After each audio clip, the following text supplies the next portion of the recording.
Haha Shankar Jai Jaishankar subscribe பண்ணுங்க. ஸ்ரீ மகாபெரியவா திருவடிகள் சரணம். என்னோடய சேனலை தொடர்ந்து ஃபாலோ பண்ணுற அத்தனை பேருக்கும் நன்றி. என்னோடய சேனலில் புது பரிகாரங்கள், சக்தி மிகுந்த ஸ்லோகங்கள் அத்தனையும் கொடுத்துக்கிட்டு இருக்கேன்.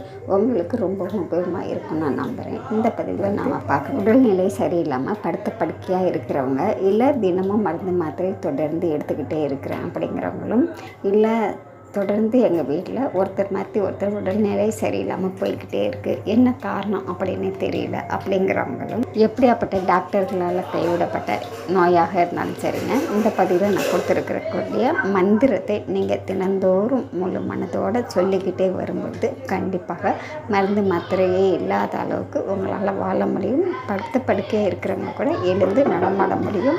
என்னோட பதிவில் நான் உடல்நிலை ஆரோக்கியமாக இருக்கிறதுக்கு, உடல் நல்லா இருக்கிறதுக்காகவும் நிறைய வீடியோஸ் கொடுத்துருக்கேன். ஏன்னாக்கா நமக்கு வேண்டிய முக்கியமான ஒரு விஷயம்னு பார்த்திங்கன்னா உடல் ஆரோக்கியம். நம்ம ஆரோக்கியமாக இருந்தால் தான் மற்ற எல்லா விஷயங்களையும் முழு மனதோடு நம்மளால் செய்ய முடியும். தொடர்ந்து நமக்கு உடல்நிலை சரியில்லாமல் மருந்து மாத்திரைகள்லேயே நம்மளுடைய காலம் போய்கிட்டே இருக்குது அப்படின்னாக்கா அது நம்மளுடைய ஜாதகத்தில் பார்க்கும் பொழுதே கர்மா வழி நோய் அப்படின்னு சொல்லியிருப்பாங்க. அப்படி நோய் தீராத நோய் இருக்கிறவங்க கூட இந்த பதிவில் நான் கொடுத்துருக்கக்கூடிய இந்த மந்திரத்தை நீங்கள் தொடர்ந்து சொல்லிக்கிட்டே வாங்க. கண்டிப்பாக எப்படியாப்பட்ட கர்மாவாக இருந்தாலும் சரிங்க, நோயாக இருந்தாலும் சரி, அத்தனையும் உங்களுக்கு கொஞ்சம் கொஞ்சமாக தீர ஆரம்பிக்கும்.